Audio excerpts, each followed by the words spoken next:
Hello and welcome, my name is John Dickinson, and in this step-by-step tutorial we're going to do some look development in Sapphire for Photoshop, and then we're going to take that file across to After Effects for finishing. So download the project file and the footage and let's get started.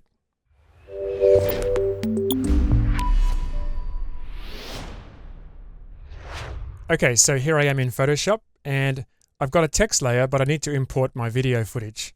So I'm going to choose File, Place Embedded, and just grab the video footage.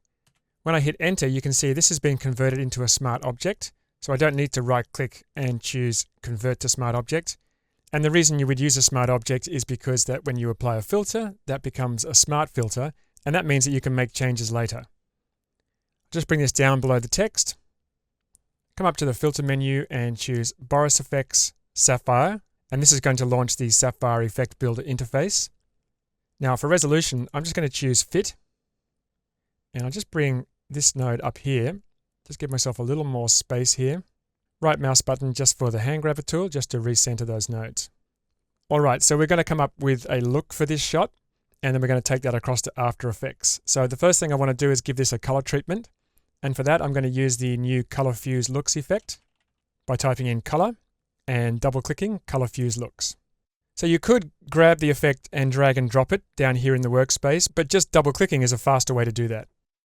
Alright, so for LUT 1, we'll choose Ardiente, and for LUT 2, Orange and Teal Punchy, and I need to adjust the LUT strength there, make that 0.5, and for LUT 3, I'm going to choose Punchy Slightly Warm, and once again 0.5.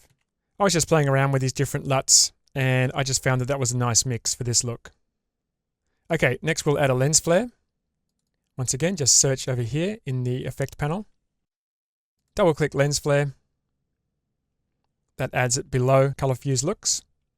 Come up and choose Load Preset.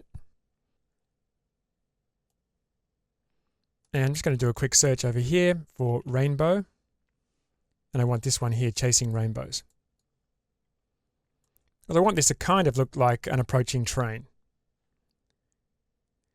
Click Load. And I'm just going to reposition this just by dragging on the hotspot X. Now this is only going to be a placeholder effect because this version in Photoshop doesn't have the built-in Mocha Planar Tracker, but the standalone effect in After Effects, the standalone lens flare effects, does. And we'll want to use that built-in Mocha Planar Tracker just to track the flare into the shot, because the shot does have a little bit of camera shake. Now we can do a quick comparison just by coming down here and choosing Side by Side. Or we can choose Compare Split. Okay, so looking good so far. Next we'll add a graphical treatment using one of the new 2022 S-Effect presets. And to add an S-Effect preset, we'll come up to Node and choose Insert S-Effect. We added over 350 new presets in Sapphire 2022, and we designed a number of S-Effect presets that you can drag and drop onto your shot for an instant makeover. And the best way to see those is just to click New. Now, some of these S-Effects are full background effects, but other ones, like bokeh treatment, you can see instantly change the look and feel of the shot. Really quite different looks. The one I want to use is this one here, bokeh treatment. I'm going to click Load. And this places the nodes that comprise this look to the left of the existing setup. So next we need to patch this in. Get a bit more space here. I'm going to click and drag and just move that down into place. Click on the little sticky note, just move that up there. Alright, so let's watch what happens as we change this node setup. So the first thing I'm going to do is just grab Result and patch Layer into Result. Now we're going to see black here. So we need to take our source and patch that into Set Alpha. Okay, so let's look at what we're seeing here. What we've got here is our source footage. And if I come down and choose Preview Selected Node, we've got the bokeh lights effect, and we've got that patched in to the matte port of Set Alpha. So now that's creating a matte for the source, this layer here. Now beneath that we have the quad tone effect to colorize that, and then we're patching that into the foreground of sapphire layer. And into the background we're patching in the monochrome effect. In order to see that, we need to take the source and drop that into the source for monochrome as well. Come down and just turn off previous selected node. And now we're getting the original preset look. But of course, we've used color fuse looks, so we need to replace monochrome with color fuse looks. So I'll just right click and disconnect that and just drop that below there and just delete this one. So now we're using the color fuse looks affected source in the background, and we've got our bokeh light quad tone alpha setup in the foreground. All right, so what about the lens flare? Well, the lens flare gets applied afterwards. So we'll just disconnect that one and just drag it down here. Just going to undo that for a sec and check something. I'm wondering myself if I do need to disconnect that. What if I just drag it straight down? Okay, so I don't need to disconnect it. I'm going to select everything and press Ctrl or Command L just to clean up the selection. We don't need the mask and we don't need the background. Just going to move those out of the way and just bring source up here like this. Okay, so that's looking good. To finish this, I just want to add a little bit of free lens to add some subtle light leak and lens distortion. A little bit of blur around the edges. And we've already searched for lens, so there's free lens there. So I'll just double click. And because I had the lens flare node selected, it just added it below that. I'm going to leave these at the default settings. Do another quick split comparison. See the big difference that makes. Okay, so now that we have the look that we want, we're ready to save this as a preset that we can open up in Sapphire After Effects or whichever host you use. So I'll come up to File and choose Save as Effect. Give this a name. Of course, you can add a description. You can add various tags. I'm going to just disregard those for now and click Save. And click OK. All right, so the last thing I want to do in Photoshop is just to colorize this text. So I'll just double click it and grab the ink dropper and just choose this vibrant yellow-orange. That looks pretty good. Save, and now we're ready to go across to After Effects and continue working. Okay, so here in After Effects, I'm going to import the Photoshop file.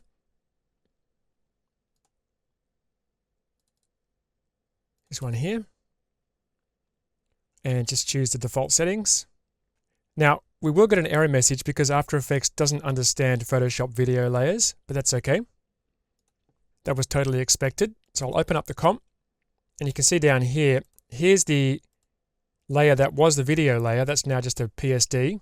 And if I hit E, you can see there's no effects applied. So that's why we saved the preset inside of Photoshop. So I'll double click in the project panel and just grab that footage again. Control Alt or Command Option / just to replace that layer. And you can see there's the video footage. And you can also see that camera shake in there as well. Just turn on the text again. Come over to the Effects and Presets panel, type in S Effect, hit Enter just to apply that. And now we can click Load Preset. Just search for the one we just made. Waiting for a train.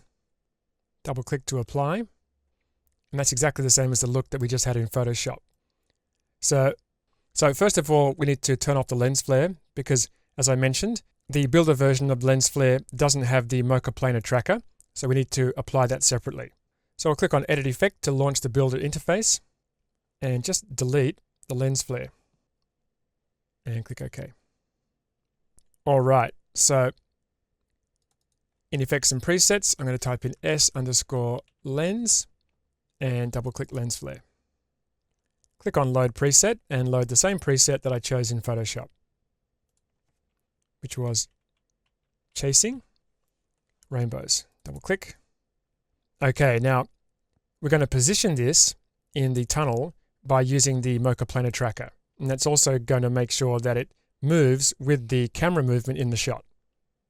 So I might first of all just turn off the S-Effect effect. Come down and click on Edit Mocha, and this will launch the Mocha interface. And here you can see we have a hotspot search area, and we also have this pivot search area. Now we don't need the pivot, so I'm going to turn that off so that it doesn't get tracked.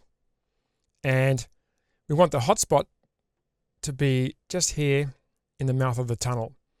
Now the search area needs to be a little larger. This is quite a blurred area here, so I want to include something that's quite obvious, like this brighter area here. Just make it a better track. Maybe something like that. All I have to do now is click Track Forward. So I'll do that, and I'll be back in a moment when the track's finished. Okay, so that track's finished now. I click play. You can see that search area is locked on, and the hotspot's following along. Now, before we close this, we're going to use Mocha AE to track the text. And it's important to know that Mocha projects are cross-compatible with any version of Mocha, be it Mocha AE, Mocha Pro, or even Mocha in Continuum. So reusing this track in Mocha AE is as simple as exporting out of Sapphire and opening in Mocha AE. So to export this track, we come up to the File menu and choose Export Project. And I'll just name this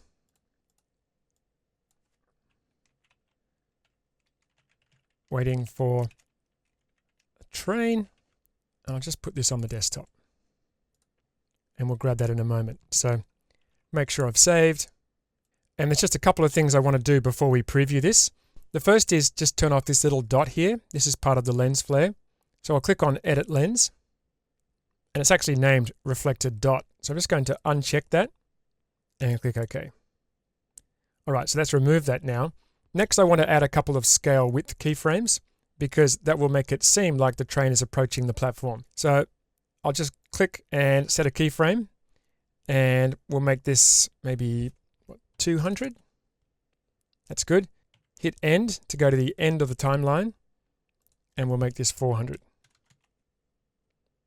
Excellent. So now we can do a quick preview. Okay, so now we have a train with its light on approaching the platform. As I mentioned for the text, we're going to apply Mocha AE to the footage layer. You could also use Mocha Pro if you have it. So I'll come up to the Effect menu and choose Boris FX Mocha, Mocha AE. Click to launch the Mocha interface. And we don't have to do the track, just load the one we already did. So I'll click Open Project. And on the desktop is Waiting for a Train.mocha. Save. And close. Okay, now I'm going to apply this to a null object. So I'll make a new null. The shortcut for that is Shift-Control-Alt or Shift-Command-Option-Y. Come back to my footage layer, tool open tracking data, and create track data. Now for this, we're going to use the hotspot, not the pivot. Click OK, and you can see the effect control points.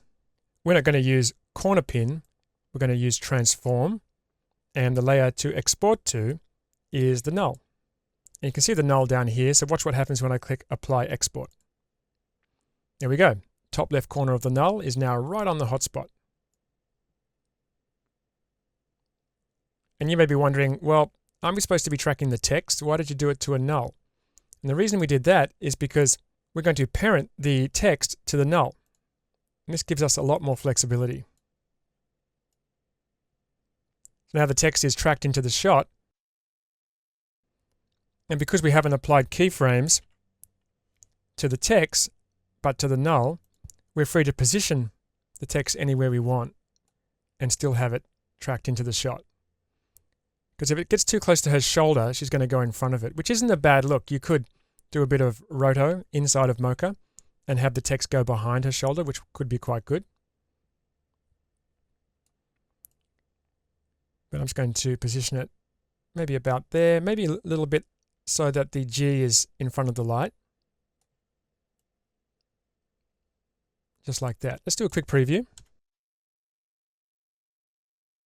All right, so it is tracked into the shop. You can see it's wiggling somewhat, and we can fix that by deleting the scale and rotation keyframes. We don't need those. We only need position. So we actually didn't even need to track those inside of the Mocha interface. I'm just going to click on both of those stopwatches, and this should fix the problem. Okay, that's much better.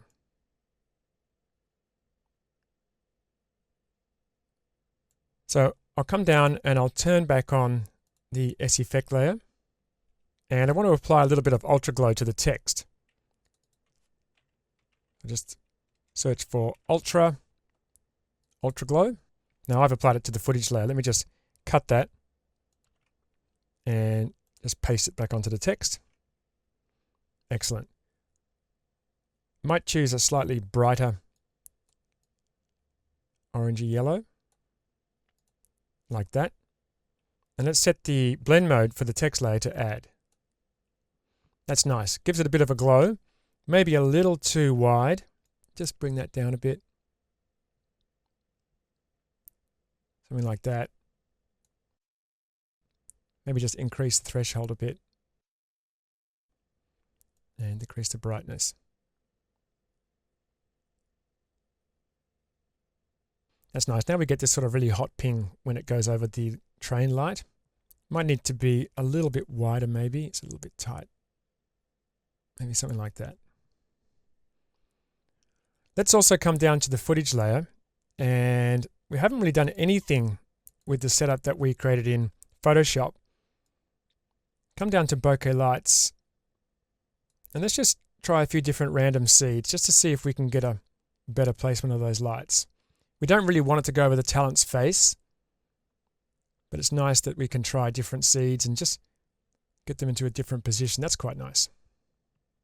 Now, free lens is applied inside Sapphire Effects, so that's beneath the text and also beneath the lens flare. So what I'd like to do is remove free lens and apply that on top to an adjustment layer. So we'll just delete that, but keep in mind, if, and this goes for the lens flare as well, if we had customized the lens flare or free lens in Photoshop, then we could have saved the preset. And then when we needed to reapply it in After Effects or whichever host you're using, you could reload it as a standalone effect, and you could choose that preset that you created inside of the builder. I don't have to do it in this case because I use the default settings. So I'm just going to delete that and click OK. All right, create a new adjustment layer, Control-Alt or Command-Option-Y. Just going to rename this as free lens.